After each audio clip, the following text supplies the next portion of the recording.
మనము యోహాను 12:13లో నమోదు చేయబడిన ఆ శక్తివంతమైన సంఘటనను ధ్యానిద్దాం. అక్కడ ప్రజలు తాటికొమ్మలను తీసుకుని జీసస్ క్రైస్టును ఎదుర్కొనుటకు వచ్చి ఇలా మొరపెట్టుకున్నారు: హోషన్నా, ప్రభువు నామమున వచ్చువాడు ధన్యుడు, ఇశ్రాయేలు రాజు ధన్యుడు. ఈ మహిమగల సంఘటనను మనం పామ్ సండేగా జ్ఞాపకం చేసుకుంటాము. ఇది ఆనందదినం, స్తోత్రదినం మరియు ప్రజల హృదయాన్ని మరియు యేసు యొక్క కార్యాన్ని వెల్లడించే రోజు. యేసు యెరూషలేములో ప్రవేశించినప్పుడు జనులు ఆయనను ఆనందంతో స్వాగతించారు.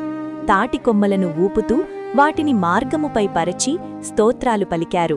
వారు ఆయనను రాజుగా గుర్తించారు, కాని ఆయన రాజ్యంపై వారి అవగాహన పరిమితమైనది. వారు రాజకీయ విమోచకుడిని ఆశించారు, రోమీయుల పాలన నుండి వారిని విమోచించేవాడిని. కాని యేసు మరింత గొప్ప ఉద్దేశ్యంతో వచ్చాడు: పాపం నుండి రక్షించడానికి మరియు నిత్యజీవాన్ని ఇవ్వడానికి. పామ్ సండే మనకు ఆశలు మరియు దేవుని ప్రణాళిక మధ్య తేడాను బోధిస్తుంది. ప్రజలు వెంటనే వారి సమస్యలు ముగుస్తాయని నమ్మి ఆనందపడ్డారు. యేసు వెంటనే భౌతిక రాజ్యాన్ని స్థాపిస్తారని వారు భావించారు. కాని దేవుని ప్రణాళిక వేరుగా ఉంది. సింహాసనం బదులు సిలువ ఉంది. తక్షణ విజయం బదులు త్యాగముంది. మన జీవితాల్లో కూడా మనం దేవుడు ఎలా పనిచేయాలని ఆశిస్తాము. మనం ప్రార్థిస్తాము, ఆశిస్తాము, నిరీక్షిస్తాము. కాని మన ఆలోచనల ప్రకారం జరగకపోతే నిరాశ చెందుతాము. అయితే పామ్ సండే మనకు గుర్తు చేస్తుంది: దేవుని మార్గాలు మన మార్గాల కంటే ఉన్నతమైనవి మరియు ఆయన ప్రణాళిక ఎల్లప్పుడూ పరిపూర్ణమైనది. యేసు గాడిదపై యెరూషలేములో ప్రవేశించడం ఒక గొప్ప సంకేతం, దీనత మరియు సమాధానానికి చిహ్నం. రాజులు సాధారణంగా బలమైన గుర్రాలపై ప్రవేశిస్తారు, శక్తిని చూపించడానికి.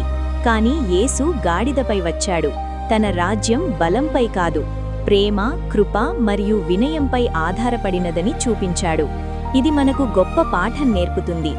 దేవుని రాజ్యంలో గొప్పతనం అధికారంతో కాదు, వినయంతో మరియు సేవతో కొలుస్తారు. ప్రజలు హోషన్నా అని కేకలు వేశారు. దాని అర్థం ఇప్పుడే మమ్మల్ని రక్షించు అని. ఈ అరుపు మనుష్య హృదయంలో ఉన్న రక్షణ కోసమున్న లోతైన కోరికను చూపిస్తుంది.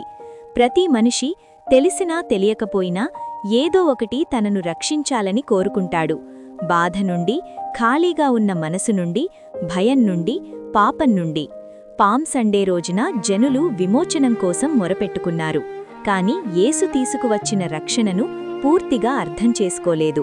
ఆయన తాత్కాలిక సమస్యలను మాత్రమే పరిష్కరించడానికి రాలేదు, జీవితాన్ని శాశ్వతంగా మార్చడానికి వచ్చాడు. ఈ కథలో ఒక బలమైన విరుద్ధాతి కూడా ఉంది. పామ్ సండే రోజున హోషన్నా అని కేకలు వేసిన అదే జనసమూహం కొద్ది రోజుల తరువాత ఆయనను సిలువ వెయ్యండి అని కేకలు వేసింది. ఇది మనుష్య భావాలు ఎంత త్వరగా మారిపోతాయో చూపిస్తుంది. ఇది మన విశ్వాసం కేవలం భావోద్వేగాలపై ఆధారపడకూడదని మనకు గుర్తు చేస్తుంది. నిజమైన విశ్వాసం కష్టకాలంలో కూడా నిలబడాలి. పామ్ సండే మన హృదయాలను పరిశీలించమని పిలుపునిస్తుంది. మనం నిజంగా యేసును రాజుగా స్వీకరిస్తున్నామా, లేక మనకు లాభమున్నప్పుడు మాత్రమే ఆయనను స్తుతిస్తున్నామా? ప్రజలు తాటికొమ్మలతో ఆయనను గౌరవించారు. అవి విజయానికి చిహ్నం. ఈ రోజు మనం తాటికొమ్మలు లేకపోయినా మన హృదయాలను, మన జీవితాలను, మన విధేయతను ఆయనకు అర్పించవచ్చు. నిజమైన ఆరాధన మాటల్లో కాదు, అది సమర్పణలో ఉంటుంది. యేసు యెరూషలేము వైపు సాగుతున్నప్పుడు ఆయనకు ముందున్న బాధ, తిరస్కారం, సిలువ అన్నీ తెలుసు. అయినప్పటికీ ఆయన వెనుకకు తిరగలేదు. ఆయన ప్రేమ వల్ల తన కార్యాన్ని నెరవేర్చడానికి ముందుకు సాగాడు. ఇది ఆయన ప్రేమ యొక్క లోతును చూపిస్తుంది. ఇది మనల్ని ప్రశ్న వేస్తుంది: మనం కూడా కష్టమైన మార్గంలో దేవుణ్ణి అనుసరించడానికి సిద్ధంగా ఉన్నామా? పామ్ సండే కేవలం ఒక వేడుక మాత్రమే కాదు, ఇది ఒక ప్రారంభం, సిలువ వైపు చివరి ప్రయాణానికి ప్రారంభం. ఇది మనకు గుర్తు చేస్తుంది: విజయం తరచూ త్యాగం ద్వారా వస్తుంది. పునరుద్ధానానికి ముందు సిలువ ఉంది, ఆనందానికి ముందు బాధ ఉంది. మన జీవితాల్లో కూడా కష్టకాలాలు ఉండవచ్చు, కాని అవి అంతం కాదు. పామ్ సండే మనకు యేసును నిజంగా ఎవరో గుర్తించమని నేర్పుతుంది. జనులు ఆయనను రాజుగా పిలిచారు, కాని పూర్తిగా అర్థం చేసుకోలేదు. ఈ రోజు మనకు అవకాశముంది ఆయనను మన రక్షకుడిగా, ప్రభువుగా, రాజుగా తెలుసుకోవడానికి. ఆయనను నిజంగా తెలుసుకున్నప్పుడు మన జీవితం మారుతుంది. తాటి కొమ్మలను వస్త్రాలను యేసు ముందు పరచడం సమర్పణకు చిహ్నం. అది నీవే గొప్పవాడు, నేను నీ అధికారానికి లోబడుతున్నాను అని చెప్పడం వంటిది. అదేవిధంగా మనం మన అహంకారాన్ని, మన ప్రణాళికలను, మన కోరికలను ఆయన ముందు ఉంచాలి. అప్పుడు ఆయన మన జీవితాన్ని నడిపిస్తాడు. ఈ సందేశాన్ని ధ్యానిస్తూ మనల్ని మనం ప్రశ్నించుకుందాం. మన స్పందన ఏమిటి? మనం నిజమైన విశ్వాసంతో యేసును స్వీకరిస్తున్నామా, లేక జనసమూహాన్ని అనుసరిస్తున్నామా? మంచి సమయాల్లో మాత్రమే విశ్వసిస్తున్నామా, లేక కష్టకాలంలో కూడా నిలబడుతున్నామా? ముగింపులో ఈ సత్యాన్ని గుర్తుంచుకోండి. యేసు కేవలం ఒకరోజు స్తుతించబడడానికి రాలేదు, మన జీవితాలపై శాశ్వతంగా రాజుగా ఉండడానికి వచ్చాడు. యెరూషలేములో దీనతతో ప్రవేశించిన అదే యేసు ఈరోజు కూడా మనల్ని పిలుస్తున్నాడు. ఆయనను స్వీకరించమని, ఆయనపై విశ్వాసముంచమని, ఆయనను అనుసరించమని పిలుస్తున్నాడు. కాబట్టి మనం స్థిరమైన విశ్వాసంతో, నిజమైన ఆరాధనతో ఇలా ప్రకటిద్దాం: హోషన్నా, ప్రభువు నామమున వచ్చువాడు ధన్యుడు.